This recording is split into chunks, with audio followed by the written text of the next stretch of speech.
What's going on, guys? It's Cliffy here, and welcome into the grand final of the Champions Trophy. We are taking on South Africa, so everyone who guessed that in last episode's poll, well done to you. I'm hoping that we can continue the great bowling form that we have been in, mainly James Pattinson. He was on fire last time around, and we all know how good Mitchell Starc and Joshy Hazlewood up the top can be. So just hoping to go and get that done.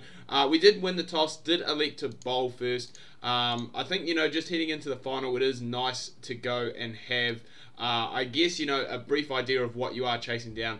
And the pitch is pretty good. I don't think it's going to alter throughout the game. And this is a very strong South African lineup as well. So really want to know what we are chasing. Both batting and bowling wise, they are very strong. So it would be nice to know what we are chasing. And that way we can really go and... Oh! It's a no ball. Oh, that's huge. That is massive. What have we done? Oh, that could come back to bite us in the butt. That could come back to bite us in the butt. Quinton de Kock, such a good player. Oh my god. That's bad. That is really, really bad. But anyway, I'm just trying to remember what I was saying. It might have even been Pat Cummins who was on fire, to be fair. I'm just hoping that these out-and-out quicks can get the job done. We haven't changed the lineup all season.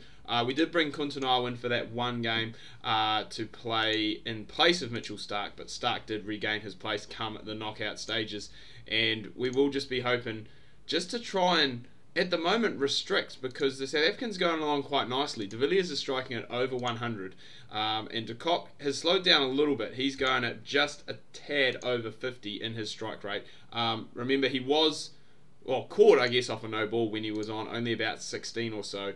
So I'm really hoping that we can try and get a breakthrough sooner rather than later, so we can look going and trying and picking him up, because really we do need wickets against the South African side. As I said, very, very dangerous. Still Faf du Plessis left to come, along with Duminy and David Miller. So there is plenty of batting and plenty of firepower left to go if these two can go and get off to a pretty good start, which is what has happened so far. They did start off very slow, both Amlar and Quinton, but they have pulled it back, got it going nicely, and that has been mainly due to the fact of the injection of AB de Villiers. He has gone and scored 50 off just 56 deliveries, and really going to need, I guess, Stoinis and Faulkner to just hold down just for a couple of overs, just so we can give those quicks a bit of a rest. And it hasn't actually been too bad of a tactic, to be fair. They have only gone for 40 off their 10 overs combined, so we will happily take that, and we just need the quicks to come back. We need some wickets, otherwise we are going to be chasing down a fairly big total, which really is not what we want. There's 50 for Quinton de Kock. Remember, he was put down very early on in the piece, and as I said, it has kind of come back to bite us in the butt. Hazlewood comes back, gets the dangerous de Villiers in just his, in his first over back, his fifth ball back. So that is definitely a plus side. It does bring in Faf du Plessis, again another very good player, but a new player to the crease, and he does get, not off the mark, but gets his first boundary through a thick edge down to third man. So we will be looking, as I said, again to contain and just try and pick ourselves up some wickets, because that is what we are going to need to do if we are going to keep this score down for the South Africans, because they are looking very dangerous. If de Kock goes on here to make 100, I'm going to be very disappointed with the fielders, and that is a great take, it must be said, from Ben McDermott behind the stumps. As I said, I believe in the last episode, and possibly even the episode before that, he hasn't really been lighting it up with the bat. He hasn't really been given the opportunity to light it up with the bat, but behind the stumps he has been very, very good in this tournament. He has saved many of extras. He has also taken quite a few incredible catches, which is very good. I am looking really for a new wicketkeeper. Possibly could look at bringing Tim Payne back into the side. Matty Wade I probably won't use. And I'm just trying to think of the other one. Peter Hanscom I'll use probably just as an out-and-out batsman in the test matches. So there is plenty of opportunity for Ben McDermott, not only in this form of the game, not only in the one-day form in this tournament, but in other forms as well. There's a chance for him to go and cement his place as we get Duminy for 21 off 27. We are slowly starting to get through that very strong middle order of the South Africans, and just as we're going and talking him up big time, he's gone and put one down, which was David Miller. Very explosive player, and I'm really hoping today that these drop catches do not come back to hurt us. It did for Well, it has so far for Quinton de Kock. It has for David Miller, but he has gone pretty shortly after that, so that's not too bad. And I'm pretty, to be fair, happy with this comeback that the boys have gone and done. Pistorius is in now, so that is almost, I guess, the last recognised batsman you would have to say. So we can get him down into Wayne Parnell, who can hold a bat fairly decently, and there we go, James Pattinson through him as well. So all of a sudden, South Africa were looking at as though they were going to be getting a pretty decent total on the board, to be fair. And these flurry of wickets towards the back end has really helped the situation. Stark has got Quinton, caught McDermott. He's gone for 91. Should have been gone for a lot less than that. There was a no ball that was caught. Obviously not out because it was the front foot, which is a real shame because it could have been a whole lot easier of a situation here for the Aussies. Stark gets his second, and he has seen Parnell depart. So, as I said, this is still a pretty good finish. It's a good finish for both teams, to be fair. South Africa, even though they have lost those wickets along the way, have been very good at still keeping the scoreboard ticking over. So, they've moved on to 267 now. There's 1 over left to go, and it's going to be Pattinson who is going to bowl it. And Maharaj, again, a guy who can bat. I think he actually, I think he scored possibly it was in one of his first games, first test matches, and he was playing against Australia. I think he scored a very quick fire 30 or 40 odd, just to get his side up to a declarable total. And we are going to need a good knock here by David Warner. A bit of fortune as well, as we do get a misfield off the first ball that does go for 4. Uzi's been in good form this tournament as well. So has Stephen Smith coming in at number 3. So we're going to need basically all those guys' firepower here today, just to get us home in this game. So there isn't really a weak link in this South African bowling unit, which is a shame.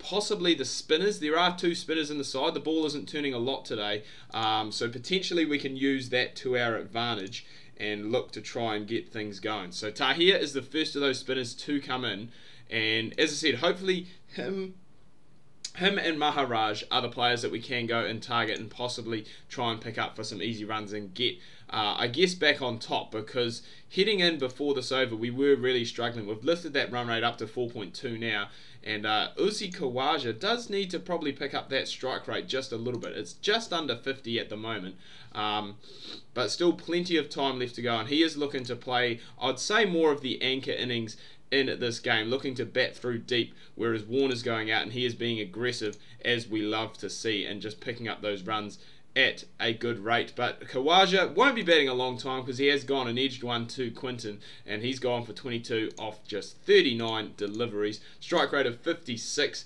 and the required run rate is still hanging just below that 6 runs per over, which I don't think is too much of a concern, but we will want to go and try and bring that down as quickly as possible, and just try and get, and it's not going to help that we've just lost Warner for 41, and just try and get that run rate down and get it to a maintainable rate. Chris Lynn, this is, I mean, to be fair, I have said all tournament that Chris Lynn is probably not going to be playing after this tournament has finished, especially in the one-day format. So he's been selected here in the final game just because we do have a lack of batsmen in the squad. You would have to say, if he does get a match-winning score here, which he hasn't gone and done, so I don't even know why I'm talking about it. He's gone for a golden duck. But if he did manage to get a match-winning score there, possibly we could see him in the green and gold for a lot longer. So 3 down already, and that was the I guess the difference between us and the South Africans, that the South Africans, even though they did lose wickets, they did have partnerships in between them. So I'm hoping that we can go and do the same here. Hopefully Stoinis can stick around with Smith. We do know how aggressive Stoinis can be towards the back end of the innings. I mean, you just look at that game that he played at Eden Park. I understand short boundaries there, but still some very clean hitting by the young man. So hopefully he can hang around, form a partnership with Steve Smith, and then we can go and continue to lower this run rate, which was not too long ago 6 runs, has now shot down. What a ball from Maharaj. Jesus. Has shot down to 5.6. But losing Smith could be Very, very crucial. We were 4 for 115, which is a bit of a concern. We do still have Faulkner and Stoinis who can bat. Ben McDermott may be required big time with the bat today. This could be his chance to really, as I said, cement that spot in this one-day side for him. And then the other guys really are hitters. And with 150 runs still required, we really are going to need both of these two, Stoinis and Faulkner, to bat through bulk of the innings. And then really, I guess, have those guys hitting towards the end. So, bit disappointed with the top order today, not going, and I guess getting any score of note. Warner got a start, Khawaja got a start, Smith got a start. All three of the top three getting starts, just not going and kicking on and making that big score. So, I guess, this game you could put it down to a bit of what ifs. What if it wasn't a no ball that went and got Quinton de Kock? How many would have South Africa made? What if Warner, Smith or Khawaja, one of them went on and made a decent score? The game is still not over. I mean, Benny McDermott is in, Stoinis is still in, and we do have the hitting power of the lower order left to come. So all hope is not lost, but I'd have to say, with those wickets that we have lost, it is going to be a very tricky chase and a very tricky last 20 overs. But Stoinis has lifted that one up over the top. It's gone for 6 all the way. And this is good from two rather inexperienced players in the international setup as well. So we'll be hoping that they can go. This will be great for, I guess, the mental side of their game, as well as, I was going to say the physical side of their game, but there isn't really too much physical going on at the moment. Stoinis has actually gone and past 50. I believe that's his second for the tournament that he's gone and got. Then he has gone and got himself out. So we just really needed him to stick around another couple of overs, maybe another 5-10 overs with Benny McDermott, and then we could go and have these other guys, the likes of Stark, Pattinson, and Cummins, coming in and just knocking it around towards those last 5 to 10 overs. So hopefully we can do that. This is probably, well, in fact, it is going to be a run out. So that's Stark gone. Silly bit of play there by Ben McDermott, especially with the required run rate really dropping. It's down at 5 now, so there isn't a whole lot of pressure for these runs to be scored at a quick rate. We just need to pick up a boundary here and there, and then we are on top, I guess, of the required run rate. Just like that there, 1-1-4. And then McDermott, just don't need to go and do anything silly here. Pick yourself up another boundary. That will do for you, sir. The run rate had dropped below 5. Just the one coming off 1 over, pushing it back up to 5.2. But that, it isn't really too much of a concern with the run rate being 5. As I said, all it does take is just a couple of boundaries in an over, which has happened here, and it pushes it right back down. So we're into the last 10. We've got 50 left to go. We've got 2 set batsmen in the form of McDermott and Paddy Cummins. So just hoping that one of them can really hang around. We do need a couple, I would say, of big overs that will just go and ease the pressure just a tad, and hopefully we can go and do that. It's ones where you just pick up boundaries early on in the piece and then you get another one. Even if it is a little bit streaky, you will go and take it when they are there on offer. So 30 runs required, I believe, before this over, which added up to 4.2. So now it is basically, just singles and boundaries. And if you can pick up a 6 like that, like Benny McDermott has done, that is just giving you a little bit of insurance policy for the next over. And a 6 and a 4, to be fair. So 16 now required off just 6 overs. There are 3 wickets left in the bag. Paddy Cummins has gone for a big one, and he has gone. 37 off 30, though, is a good knock from him. And we're just going to need to make sure that we don't lose our wickets here. James Pattinson, that will do nicely from you, son, off the mark with a 6. Means there are 9 required. Maharaj to McDermott. He's still in. Oh my, he's dropped the dolly. He has dropped a dolly. We did say that this game possibly would be a game of what ifs. What if that had been taken? What if Ben McDermott hadn't been dropped there? It possibly could have been South Africa's game, and don't tell me that that's a run out. It's not a run out. It's not out. Australia win. Ben McDermott with the tied top score with Stoinis. Those two put on a very good partnership. Big shout out as well to Paddy Cummins for his 37 off just 30 towards the back end of the tournament. Australia win by 2 wickets, and surprisingly Paddy Cummins picking up the Man of the Match award for both his work with the bat and the ball. Australia are champions of the Champions Trophy, Champions Cup, whatever you want to call it. I think we did actually go through the tournament unbeaten as well, so that is a fairly good record to have there as well. And next, we head off to the subcontinent, to Bangladesh, to take on the Tigers. I would say in some test matches, some one-day internationals, and some 2020s. Anyway, guys, if you have enjoyed this video, make sure you drop a like on it, give it a thumbs up. If you are new, please do subscribe. And until next time, ka kite anoa. See you soon.